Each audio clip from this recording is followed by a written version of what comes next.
Hello everyone, welcome to the MOOC lecture series, an initiative taken by LG Institute of Pharmacy. Myself Tosha Pandya, Assistant Professor, Department of Pharmaceutical Technology. In this session, we'll be discussing about the part 2 of solubility of solids and liquids. So let's begin with the session.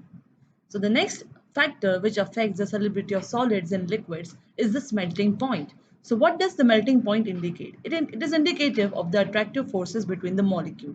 Higher the forces of attraction, higher is the melting point, and that much is difficult to break that molecule. So you will require more strength to break that molecule, and therefore the solubility will decrease. So low melting point, which signifies weak forces, will lead to higher solubility, which can be seen by the examples indicated here. As you can see, the melting point is decreasing, the solubility is increasing. The next factor influencing solubility of solids and liquids is the effect of the substituents. If you have more of the hydrophobic substituents, they will decrease the solubility, and if you have more of the hydrophilic substituents, it will increase the solubility of that substance. So here you can see that the substituents which can be classified into hydrophobic or the hydrophilic one depending on the polarity. The polar groups such as the OH are capable of hydrogen bonding with the water and impart higher solubility. The non-polar groups such as the CH3 and Cl are hydrophobic and they impart low solubility. The ionization of substituents increases the solubility. Example, if you have more ionizable groups like the COOH or the NH3 group, they will render the molecule hydrophilic and thus increase its solubility. Even the position of the substituent on the molecule can influence its effect on solubility. For example, the aqueous solubility of ortho, meta, and para dihydroxybenzenes. As you can see, the solubility of meta substituent is higher as compared to the ortho as compared to the para. Next important effects is the effect of temperature. As in the normal day-to-day life you see, if you are heating the solution of sugar in water, it will be easily soluble and faster soluble.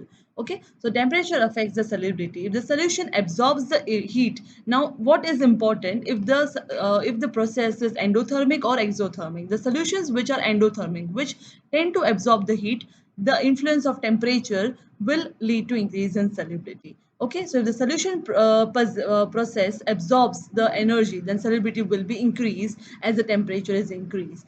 But if the solution releases the energy, then solubility will decrease with increase in temperature. Generally, an increase in temperature will lead to increase in solubility of the solid solute. Some of the solids do not have the influence of the temperature, like the NaCl in water. Next is the importance or influence of the physiochemical properties of the drug. The dissociation constant, which predicts the extent of the ionization depending on the pH of the environment, is the important factor which affects solubility of solids in drugs, in liquids. Okay, the ionized species are greater aqueous soluble than the unionized ones.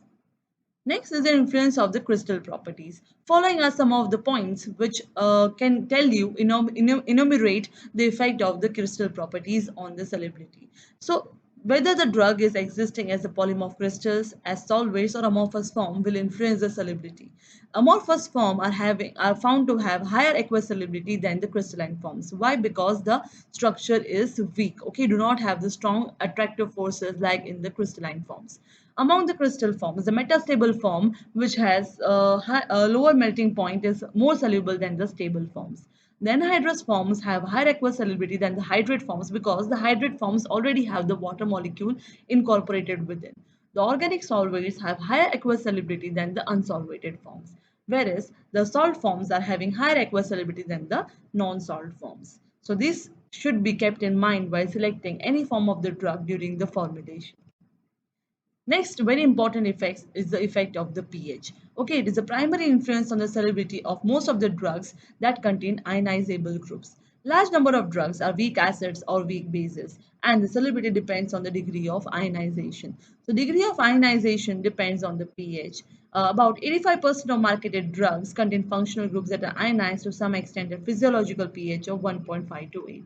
Okay, so for a drug to be soluble, it should be ionized. So if you have an acidic drug, it will be more soluble in the basic pH and vice versa. Okay. So here you can see which stearic acid, which is insoluble in water, is and which is converted, if you convert it in presence of basic media, it is soluble in water. Okay, so most of the important drugs which belong to the class of weak acids and weak base, which react with strong acids and bases with definite pH range and exist as ions which are soluble in water. The carboxylic acids are more soluble in the alkaline form, and as the number of carbons in carboxylic acid becomes greater, the boiling point increase and solubility in water decrease. The benzoic acid is more soluble in the sodium hydroxide solution, alcohol, and fixed oils. The phenol, which is weakly acidic, only slightly soluble in water, but is quite soluble in sodium hydroxide solution because it is acidic and more soluble in the basic solution. The drugs which contain basic nitrogen atom, like alkaloids, are most soluble in the dilute solutions of the acids. For example, atropine sulfate and tetracline hydrochloride are formed by reacting basic compounds with the acids. Please do like, share, and subscribe our YouTube channel Pharma Ignite, and do not forget to press the bell icon to get the regular notifications so that you do not miss out any of the topics in this chapter. Thank you.